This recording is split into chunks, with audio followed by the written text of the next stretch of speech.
What do you call a surgeon who botches 33 of 38 surgeries? Well, you call him Dr. Death. American neurosurgeon Christopher Duntsch was barely a doctor. He completed his residency with fewer than 100 surgeries, a tenth of what's typical, and spent a portion of his training in a program for impaired physicians thanks to his fondness for cocaine. Duntsch was hired by the Baylor Regional Medical Center in Plano, Texas, and immediately began doing harm.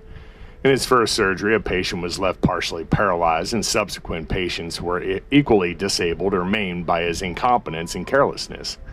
In all, Duntsch was accused of injuring 33 of 38 surgery patients over 2 years, but Dr. Death just didn't maim. He killed.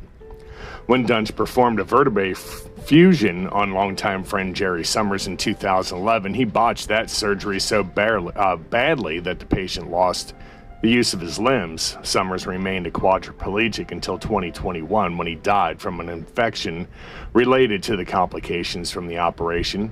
In 2012, Kelly Martin went to Duntsch for what should have been a 45-minute minimally invasive procedure to relieve back pain. Martin lost a massive amount of blood and later went into cardiac arrest during and turned out to be a 3-hour surgery. She later bled to death in the ICU. Martin's operations was the first time surgery tech Anson Fulton worked with Duntsch.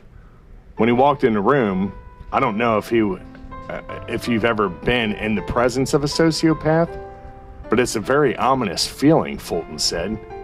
The vibe he gave me was not good. It was very dark, and it just wasn't a good feeling.